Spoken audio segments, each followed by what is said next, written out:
சென்னையில் பல்வேறு இடங்களில் காலை முதல் சாரல் மழை பெய்து வருகிறது. இது குறித்தான கூடுதல் விவரங்களை செய்தியாளர் மாணிக்கம் வழங்க கேட்கலாம். மாணிக்கம், விவரங்களை பதிவு செய்யலாம். தமிழ்நாட்டினுடைய தென் மாவட்டங்கள் மீது இருக்கக்கூடிய வான்பகுதிகளில் ஒரு வளிமண்டல சுழற்சி நிலவுகிறது. இதனுடைய தாக்கத்தினாலும் அதே போன்று கிழக்கு திசையில் வரக்கூடிய காற்றுடைய வேக மாறுபாடுகளுடைய தாக்கத்தினாலும் தமிழ்நாட்டின் கடலோர மாவட்டங்கள்ல ஒரு சில இடங்கள்ல மிதமான உள்ள மழைக்கான வாய்ப்பு இருப்பதாக வானிலை ஆய்வும் தெரிவித்திருக்கிறாங்க. இதன் காரணமாக சென்னையிலும் இன்று காலை முதலே வானம் மேகமூட்டத்துடன் காணப்பட்டு வந்தது.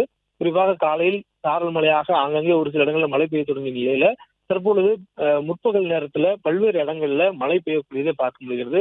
சென்னையுடைய பெரும்பாலான இடங்கள்ல மழை பெய்யக்கூடிய அந்த மேகமூட்டங்கள் கூடியிருக்கக்கூடிய சூழல்ல சென்னையில் பரவலாக மழை பெய்து வருகிறது. குறிப்பாக நகரனுடைய பகுதிகளில் தேனாம்பேட்டை, கிண்டி, எழும்பூர், வேப்பேரி, ஆழ்வார்பேட்டை, அயனாவரம் அதே போன்று உள்ளிட்ட பல்வேறு நகர பகுதிகளில் மழைப்பொழிவை பார்க்க முடிகிறது. அதே போன்று மீனம்பாக்கம், பல்லாவரம் உள்ளிட்ட சென்னையுடைய புறநகர் பகுதிகளிலும் கூட மழைப்பொழிவை பார்க்க முடிகிறது. ஆங்காங்கே மழை பெய்யக்கூடிய காரணங்களால் பாலத்திற்கு கீழே வாகன ஓட்டிகள் சாலையின் ஓரமாக இருசக்கரங்கள் நிற்க முடியுது இருப்பதை பார்க்க முடிகிறது.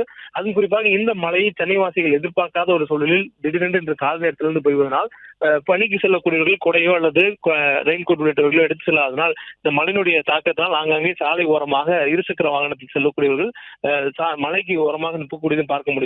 அதே போன்று 4 சக்கர வாகனம் உள்ளிட்ட வாகனம் செல்லக்கூடியவர்களும் மெதுவாக ஊர்ந்து செல்லக்கூடியதை பார்க்க முடிகிறது. டிட்வா புயலுக்கு பிறகாக சென்னையில் மழை பெய்ய தொடங்கி இருக்கக்கூடிய சூழலில் மிதமான அளவுல ஒரு இதமான ஒரு வானிலையில் மழை பெய்ய தொடங்கி இருக்கிறது.